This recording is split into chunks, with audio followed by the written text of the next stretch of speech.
It's the top of November, and it's time to plant. Oh, Pittsburgh soil, where melodies find root. Hello, welcome back to Pittsburgh Home Garden, where today I got to get some babies in the ground. We are going to just kick this off and start right here in the greenhouse because it's been getting dark at like 5:30 now, which is ridiculous. But we are going to start with a very special plant that I got from Fast Growing Trees. Right here is a vine kiwi that can grow in levels down to zone 3, son. Let me repeat that. This is a kiwi plant that can grow in cold weather. Dude, science is amazing. So even though this kiwi can grow in, very cold weather, I'm actually going to put it in the greenhouse because I figure why not? So when looking up traditional planting methods for a kiwi plant, it said to, 1, make sure that you have very rich soil, and 2, make sure that the soil is very well draining. So I am going to situate my kiwi plant. How many times have I said it? So I'm going to situate this baby right here on the side of the bed where there's a ton of drainage coming out of the end. That's certainly not wrapped in plastic. So any type of excess moisture certainly has a better way of draining from the bed over here on the side. And also, this receives the most sun because the setting sun is over here to my left, which will provide the vine, with that additional 6-7 hours that I imagine it needs to basically take over this greenhouse by the springtime. Dude, zone 6 kiwi. What? Who else on YouTube got a zone 6 kiwi? So to continue the unconventional planting that I have going on here in the greenhouse, I have some plants that may or may not make it, but we're going to see. I have a whole tray of Hayogan melon, which is the Palestinian cantaloupe. If you remember from the summer season, this is some sugar baby melon, which is really just a very sweet cantaloupe. I end up growing seeds from a store-bought bag. I think it was Sam's Club. And they end up growing. So why not see how they do here in November in Pittsburgh, Pennsylvania? I have some watermelon because my watermelon vine is actually still alive.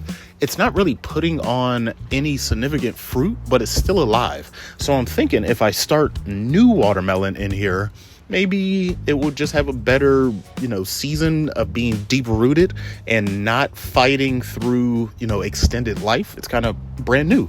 So I figure why not try it? And I have some cucumbers, which I actually think will do pretty well in here.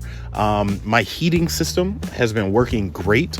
It's been, as low as 32 degrees here at night. But when I check the thermometer inside the greenhouse, it's about 45 degrees. And then I check my soil temperature monitor and it's still sitting above 54 degrees here in the soil. Actually, when I put my hand in it, I can feel how warm it is because of my heating ventilation system. I'm very happy with what's going on in here because even when I add an extra layer of sealant, I think every plant in here should make the winter. So please subscribe and find out if I'm either a genius or I'm an idiot. I will be putting in some pole beans here on the other side of the greenhouse. This bed is just filled with tons of grow bags and plastic jugs that I'm going to use as like grow bags. It's not heated over here, but the plants that I plan on putting inside the bags, I don't really need to worry about the heat. I know beans can do fairly well as long as it doesn't dip down into the 30s inside here, which it rarely does. And I also want to put in some potatoes inside of the jugs because I know they can do pretty well as long as the soil temperature actually isn't that cold. And with the soil being inside these grow bags that are inside plastic, the soil temperature should stay roughly in the 40s, which I hope is going to be okay for everything that I put in here. So once I set these inside of the grow bags, I'm going to go ahead and grab some string and I'm going to immediately pull these babies up towards the ceiling because I want them to be able to soak in as much natural light as they could possibly get while in the greenhouse. So I would like to introduce you to the big bed. I've been going over this idea in my head. This summer, I really realized there was actually no point of having the beds separated.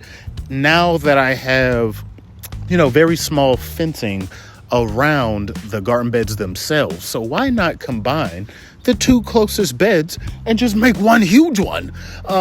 Number one, I have more space to plant more fruits and vegetables. Number two, I think the trellising system during the summertime was a little janky. I liked it, but it also provided a lot of space for the boar vine beetle and different insects to really fester at the bottom of the plants.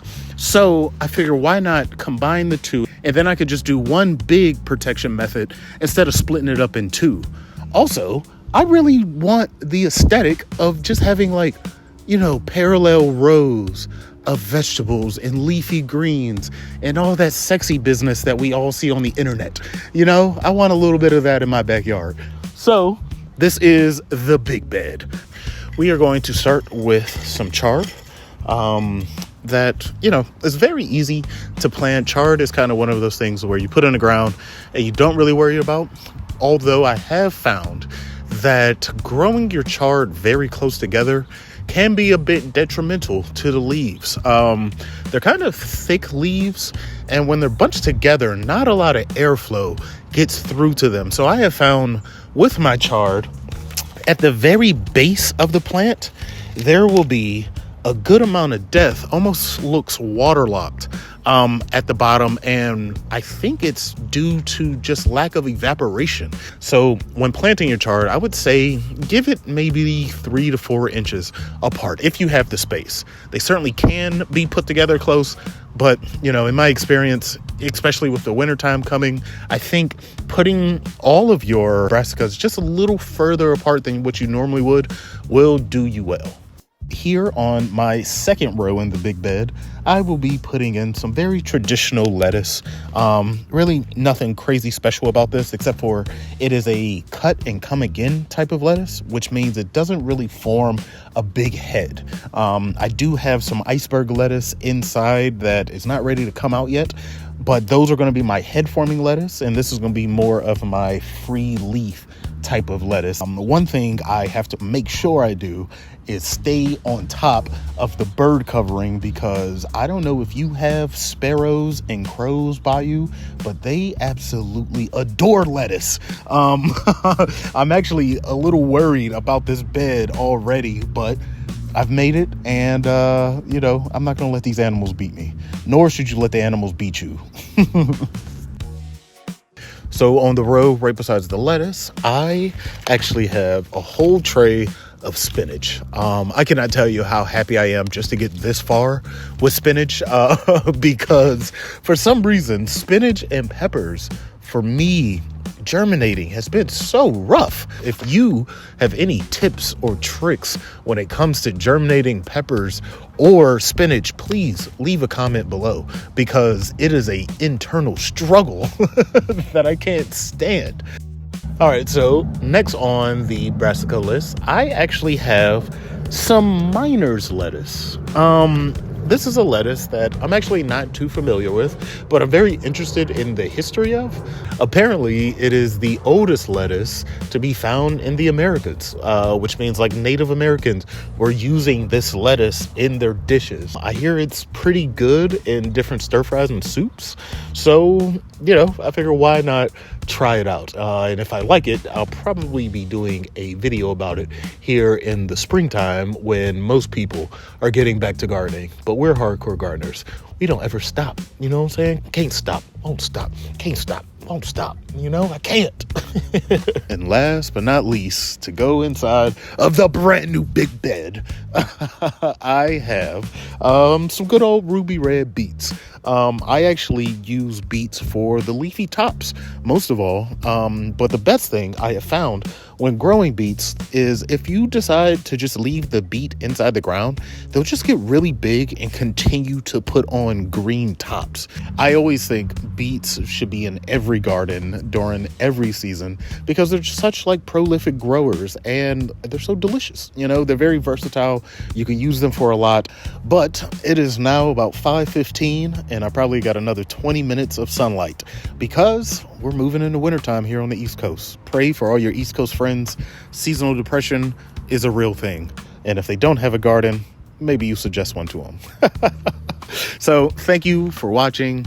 Please subscribe if you haven't already. Until next time, I'll be here gardening. Oh, Pittsburgh soil, where melodies find roots. In my garden of jazz, wearing dandy boots. Nature's got the beat, and the blossoms hum. Every flower's a note in this lifelong drum. Tomatoes blushing red with a sly little glance as the bee